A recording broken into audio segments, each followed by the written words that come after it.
আসসালামু আলাইকুম রহমতুল্লাহ, আলহামদুলিল্লাহ, ওয়াসসালাতু ওয়াসসালামু আলা রাসূলিল্লাহ ওয়া বা'দ। সুপ্রিয় সম্মানিত দর্শক ও শ্রোতা, আজ আপনাদেরকে জানাবো স্বপ্নে দিন, রাত, আলো এবং অন্ধকার এই বিষয়গুলো দেখলে কি হয়। অনেকে আমার কাছে এই প্রশ্নগুলো করেন, যার কারণে পৃথক ভিডিও নিয়ে আজ আপনাদের সামনে হাজির হয়েছি। আমাদের সাথে থাকুন, পুরোটা সময় জুড়ে আপনাদের সাথে আছি আমি মৌলানা কাজী আমিন আত্তাফহিম। স্বপ্নে আপনি যদি দিনের প্রথম অংশ দেখেন, তাহলে আপনি এমনটা বুঝবেন যে আপনি যে কাজ তালাশ করছেন তার প্রথম অংশ হয়ে গেছে। আর যদি মধ্যম অংশ দেখেন, অর্ধেকটা হয়ে গেছে। আর যদি শেষের অংশ দেখেন, তাহলে আপনার পুরোটাই হয়ে গেছে। আবার অনেক সময় এমনটাও দেখা যায় যে আসরের টাইমের পরে যদি কেউ দেখে, তাহলে বোঝা যায় যে তার মৃত্যুর সময়টা বুঝি কাছাকাছি হয়ে গেছে, এমনটাও কিন্তু হতে পারে। স্বপ্নে আল্লামা ইবনে শিরিন রহমাতুল্লাহ আলাইহি তিনি কিন্তু এমনটা বলেছেন, যারা রাত দ্বারা কিন্তু কাফের বোঝানো হয়। অনেক সময় অনেকে যদি রাত দেখে, তাহলে বুঝতে হবে সে ঈমান নিয়ে তার ভিতরে সংশয় আছে এবং সে বিপদে পড়ে যাওয়ার সম্ভাবনা আছে। এবং আপনি দেখুন, পবিত্র কোরআনে কিন্তু বলেছেন যে জুলমা ওয়াল কুফরু জুলমা, অর্থাৎ কাফির যারা তারা হচ্ছে অন্ধকার, আর আল হাক্কু নূরুন, আর ইসলামটা হচ্ছে, সত্যটা হচ্ছে আলো। তাহলে আমরা যদি আলো দেখি বা দিন দেখি, তাহলে এটা আমাদের জন্য খুবই ভালো একটা স্বপ্ন বলে আমরা মনে করি।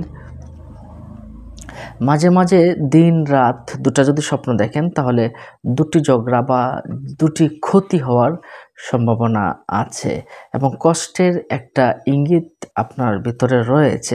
আপনি আল্লাহর কাছে আশ্রয় চাবেন এবং আল্লাহর কাছে দোয়া করবেন যেন আল্লাহ পাক রব্বুল আলামিন আপনাকে বিপদ আপদ বালা মুসিবত থেকে সম্পূর্ণরূপে হেফাজত করেন।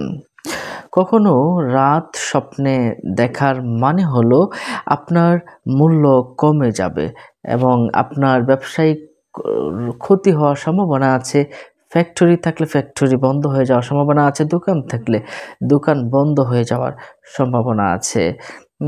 আবার যদি আপনি দিবস বা দিন যদি স্বপ্ন দেখেন, তাহলে মুনাফিকও হতে পারে, বাজারে ঝগড়া হতে পারে, অথবা দ্রব্যমূল্যের দাম অনেক বেশি বৃদ্ধি পেয়ে যাওয়ার একটা সম্ভাবনা আছে। অনেক সময় এমনটাও ঘটে থাকে, এটা সরাসরি মানুষ ভেদে, অনেক সময় মহিলারা দেখলে কী হয়, পুরুষরা দেখলে কী হয়, নেতা দেখলে কী হয়, বা নেত্রীরা দেখলে কী হয়, এভাবে কিন্তু আলাদা ব্যাখ্যাও হতে পারে।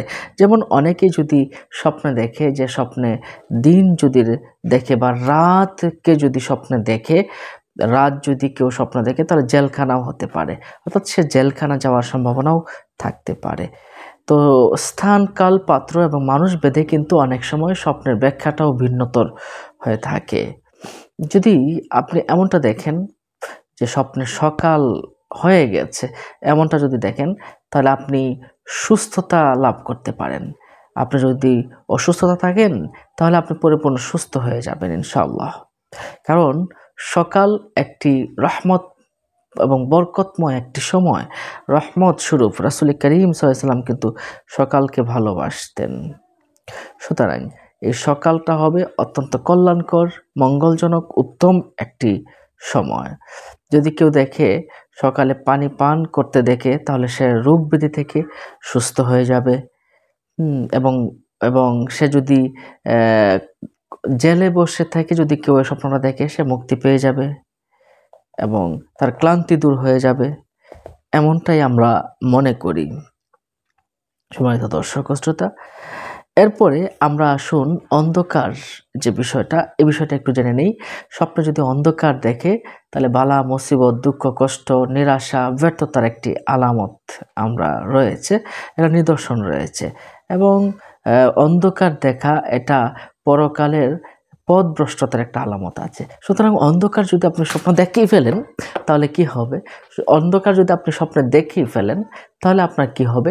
আপনি মনে রাখবেন, অন্ধকার দেখে ফেললেই আপনি সাথে সাথে আল্লাহর কাছে তওবা ইস্তেগফার পড়বেন, দান সদকা করে দিবেন। নিশ্চয়ই আল্লাহ পাক রব্বুল আলামিন আপনাকে সহায়তা করবেন, আপনার বিপদ থেকে হেফাজত করবেন ইনশাআল্লাহ। তাহলে স্বপ্ন এইগুলো দেখার সাথে সাথেই আপনি আল্লাহর কাছে অবশ্যই কিন্তু আল্লাহর কাছে আশ্রয় চাইতেই হবে।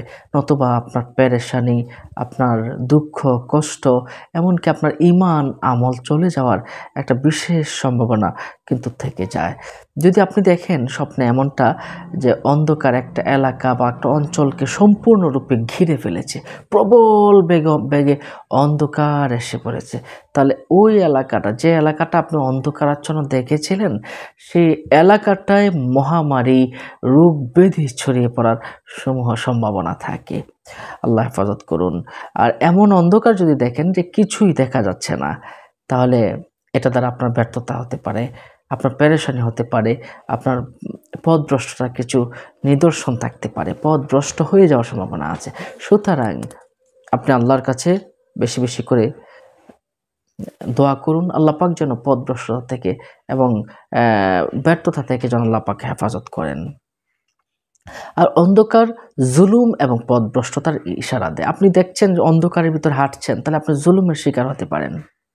আবার অন্ধকারের সাথে যদি আপনি এমনটা দেখেন বজ্রপাত বা বিদ্যুৎ চমক আছে, তাহলে আপনি অনেক বেশি নির্যাতিত হবেন। হ্যাঁ, আবার যদি এমনটা দেখেন যে আপনি অন্ধকারে হাঁটছেন কিন্তু সুবহে সাদিক উদয় হয়েছে, মানে একটু আলো আসছে, এমনটা যদি দেখেন, তাহলে এটা আপনার জন্য একটি ভালো, খুব খারাপ স্বপ্ন নয়, কিছুটা ভালো স্বপ্ন আমরা বলে মনে করি। এবারে আসুন আমরা আলো স্বপ্ন দেখলে কি হয়। আলোটা সম্পূর্ণ ভালো। আলো এটা হেদায়েতের পথ বোঝা যায়, কেননা এটা অন্ধকারের সম্পূর্ণ বিপরীত। আলো একটা ভালো জিনিস। রাসূল করিম সাল্লাল্লাহু আলাইহি সাল্লাম এর সম্মানিত আম্মা জান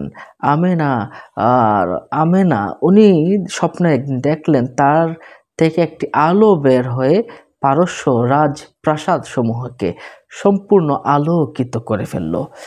এই স্বপ্নের পর নবী করিম সাল্লাল্লাহু আলাইহি সাল্লাম কিন্তু জন্মগ্রহণ করেছিলেন।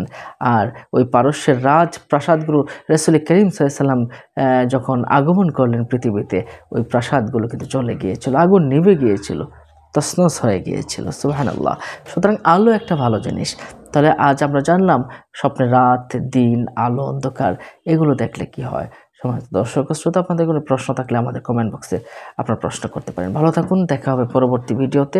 আমাদের এমন ভিডিও পেতে আমাদের চ্যানেলটিকে সাবস্ক্রাইব করে আমাদের পাশেই থাকুন। আসসালামু আলাইকুম ওয়া রাহমাতুল্লাহি।